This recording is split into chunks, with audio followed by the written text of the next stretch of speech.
Hello, dear Kitap Cafe viewers. Today we have a very special topic, a distinguished guest. We will be discussing an academic work that takes an in-depth look at the life and philosophy of Fethullah Gülen Hoca Efendi, the esteemed leader of the globally influential Hizmet movement. The book is titled A Life of Hizmet, Fethullah Gülen, and its author, historian, and academic Dr. Jon Pahl is here with us today. He is professor at United Lutheran Seminary with campuses in Philadelphia and Gettysburg, Pennsylvania. If you are ready, let's dive into this inclusive conversation with Dr. Pahl as we explore his valuable book and his thoughts on Gülen. Let's begin. Yeah. Nice to be with you. Welcome, Thank you. Mr. Pahl. Yeah. Thank How you. are you? Yeah. I'm good. Thank you. Happy to be here. Yeah, thank you very much. You wrote the first book, first biography book of Fethullah Gülen in English, titled A Life of Hizmet. What was your motivation in undertaking this endeavor? So I was wrapping up a book on religions and violence in the United States, and that was a painful book to write. So when I became familiar with Fethullah Gülen and the Hizmet movement in 2006, I thought, well, here is a happier topic. And so I really wanted to write about peacemakers. And Fethullah Gülen seemed to me a peacemaker at the time, and I imagined that it would be a book that would be a joy to write, which in fact it was. It was inspired because I was invited to an iftar dinner in 2006 by Philadelphia Dialogue Forum. Said Yavuz was one of the individuals I met there, and then he invited me to his home afterwards. Yasmin Aksoy was also the person who sold me a copy of Fethullah Gülen's book, Toward a Global Civilization of Love and Tolerance, which I now teach in my classes. So I was invited to write a biography by Said. He suggested the topic to me in 2008. I took a trip to Turkey with my wife. We celebrated our 25th anniversary there. And then in 2010, I went to Turkey to study Turkish through Tomer. I thought that was important to be able to at least read some of Fethullah Gülen's writings. I then began investigating his life in the Hizmet movement and discovered this amazing development. I mean, it was fascinating as a historian.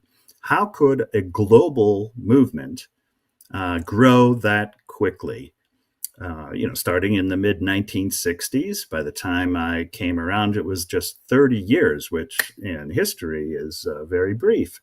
So it was a fascinating project, both to try to describe his life accurately and fairly, controversial figure, of course, and then also to describe the movement he had inspired. So I didn't need much motivation other than the intellectual engagement that came from studying this fascinating figure and this fascinating movement. I did receive support from people close to Mr. Gülen, but I tried as best I could to maintain my objectivity, while I also had to wade through the many lies and slanders that circulated about him. So it became a more difficult project than I had imagined. But it was one that was truly a joy to write. Once I started the writing in 2018, I looked forward every morning to sitting down at my computer and being able to put his life in a narrative and describe the movement and the controversies and the difficulties he experienced. Yeah. Did you find anything surprisingly new to you while doing the research as you were writing the book? I guess the thing that surprised me most was how many struggles Fethullah Gülen endured in the course of his life. He grew up poor near Erzurum, and there were times when he didn't have much food. He also experienced from very early in his teaching and preaching career harassment from the secular authorities, including being arrested, detained, imprisoned on several occasions. He was silenced for a 6-year period and had to go on the run to avoid further imprisonment. And then, of course, in recent years, he has seen people inspired by him and close to him persecuted in truly ruthless and vicious ways. So as I was surprised by the depth of the struggle that he had to experience. I guess I should not have been surprised. Very few peacemakers have an easy way, in fact, but I was surprised by that. And on the flip side, I was also surprised by how he maintained hope. Through all of those struggles, he continued to have his eyes on a very long horizon. He wasn't concerned only about short-term results, but really, lived from a deep well of faith and prayer and study and community that allowed him to maintain hope and to communicate hope to people who were also struggling and trying to find their way. So that capacity to communicate hope and to inspire people to take risks on behalf of the common good was a surprise to me as well. And one of the things that I believe will be his most enduring legacy. Yeah. I think you met with Fethullah Gülen. When and how did you meet? What are your observations? So we met 4 times total. The first 2 were 90-minute interviews, and I waited to meet with him until I had a complete manuscript done. I wanted to maintain some objectivity. And I also wanted to ask him very specific, focused questions. I didn't want to ask him questions he had heard many, many times before. So, for instance, his sister, Nuriat, in an interview that I did with her, said that we were a happy family. And she then went on to sing for me a song that she said she sang with Fethullah. It was a song of the foods. And as she was singing it, she began to cry. And I cried with her as she remembered her happy family. So I asked Fethullah Gülen the same question. Do you remember singing with your sister, Nuriat? And he recited for me the lyrics from the song. And then he also confirmed what Nuriat had said was that their brother, Sibgatullah, would sometimes try to sing along with them, but they agreed that he didn't really harmonize very well. So those 2 90-minute interviews ask questions like that to clarify particular details about his life and about the Hizmet community. What I discovered matched what I found, or what I discovered when I met with him in person, matched what I found in the historical record, in the documents, namely that he was thoughtful, very scholarly, a humble man, and yet drawing from a deep well of faith, active in love. And so I came away from the meetings with a profound affection for him. We would always hug when we departed. And I was grateful to have met him. I consider him truly a great human being and a great peacemaker in the tradition of Gandhi and the tradition of Lima Bowie. In other words, the Liberian Nobel Peace Prize winner. In other words, he was able to take faith and turn it in practical ways to address the three central problems that Said Nursi had first identified: ignorance, poverty, and violence or disunity. And of course, the solution to ignorance is education. People inspired by him have built some amazing schools around the world. Poverty is solved by wealth generation through social enterprises, not just profit making enterprises, but enterprises that then support the educational initiatives. And violence and disunity is solved through interreligious dialogue, through hoshguru, through seeing another with eyes of mercy and compassion. In other words, seeing all others, no matter what, as God sees them, with eyes of mercy and compassion. So it was a delight to meet him. I wish I had spent more time with him. I did ask him about politics, of course, and he quoted Said Nursi again and said, God saved me from Satan and politics. I appreciated that. Of course, his life was politicized for him. He became a scapegoat for the current dictator to unify the fractious political scene in Turkey. And that's truly a tragic development, obviously, for the individuals who have suffered as a result of that persecution. For him, he was grieving for the suffering that those people endured.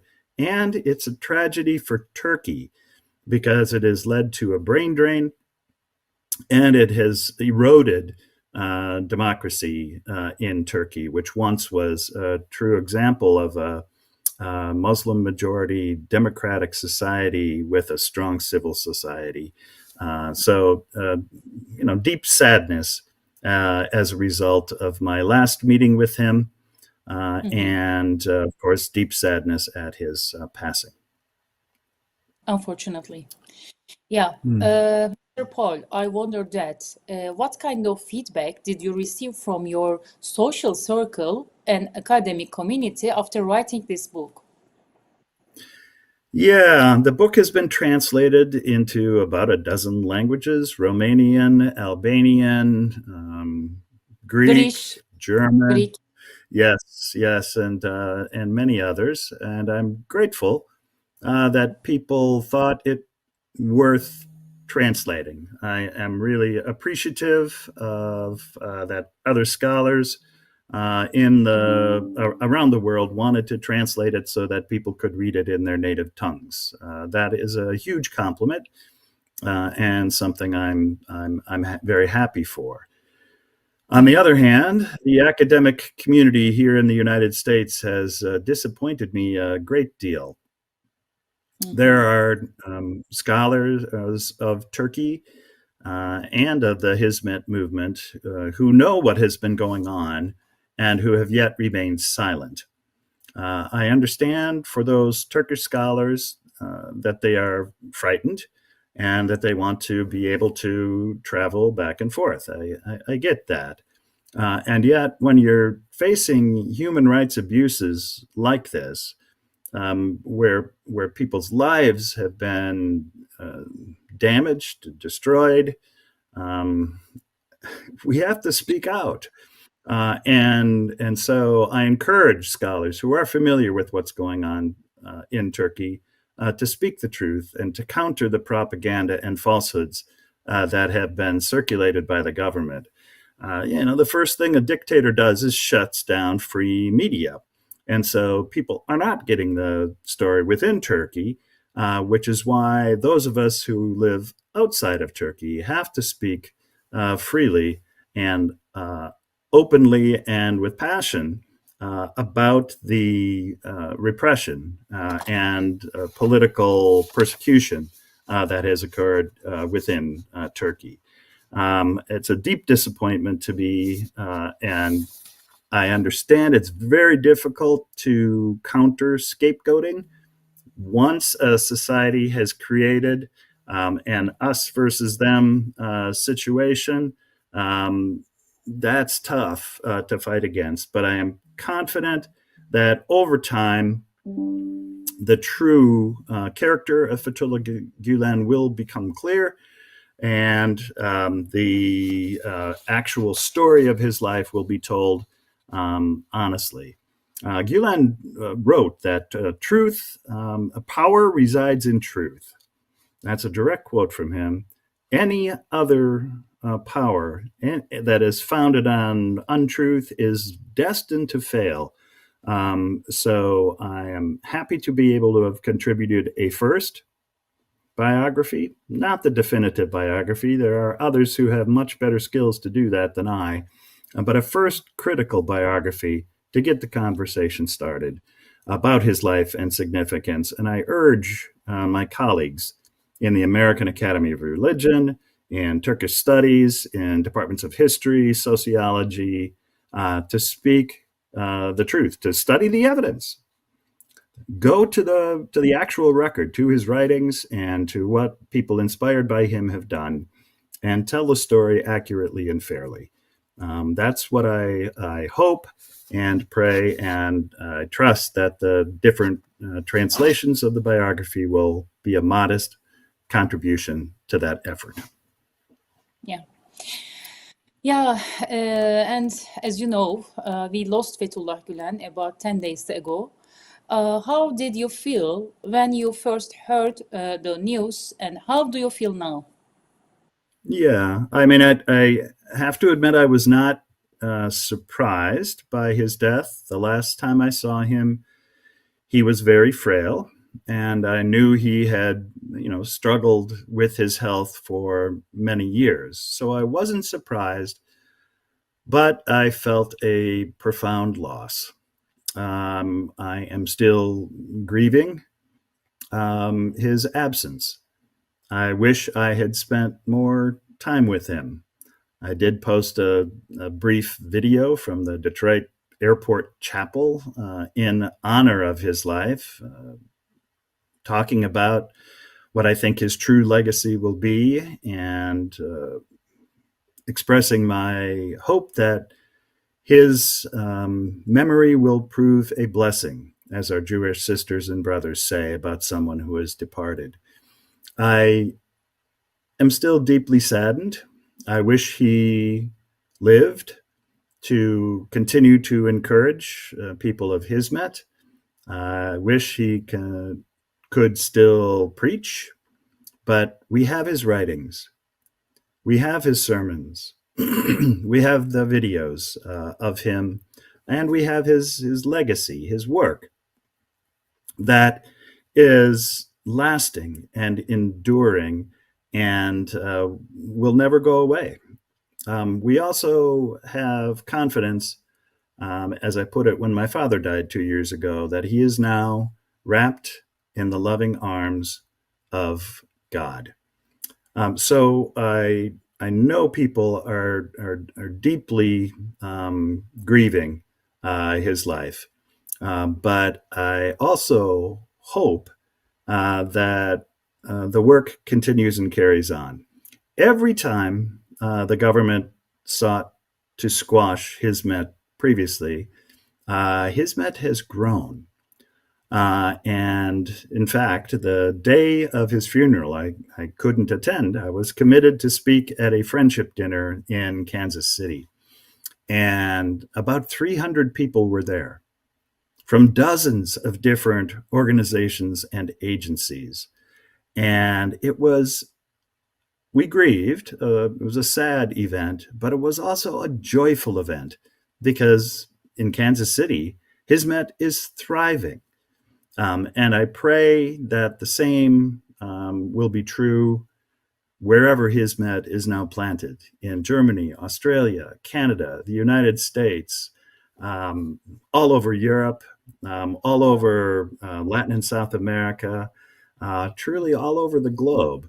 And that will be the best tribute to Fethullah Gülen, for people inspired by him to carry on the work that they do so well in educating the next generation in math and science, to fly with two wings, and in spirituality, by example, to generate wealth, to solve the huge problems we face as people, problems of climate change, the ongoing oppression of women, and racism. People of his met still have some catching up to do to Fethullah Gülen on those issues. And so there's plenty of work for us to do out there in growing the kind of peaceful world that he envisioned and gave his life for. He, of course, would, say, no, it wasn't me, it wasn't me. But he lived for God's pleasure, and God richly rewarded him, and people inspired by him as well. And I pray that God will continue to bless Hizmet and to bless the memory of Fethullah Gülen. May he rest in peace. Thank you so much, Mr. Paul. I'm so happy for having this great book with your sign. And I'm happy also for having this interview with you. Thank you so much for your efforts, all efforts, and sharing your time. Thank you. You're welcome. Thank you very much. Nice to chat with you. Yeah, see you. Bye. Yeah, we would like to extend your heartfelt thanks to historian and academic Dr. Jon Pahl for this special conversation. Today, we explored his book, A Life of Hizmet Fethullah Gülen, and discussed the global impact of Fethullah Gülen Hoca Efendi. We hope this insightful journey into Gülen's world of thoughts has been inspiring for you as well. Thank you for your watching. Until next time, stay with us here at Kitap Cafe and keep reading.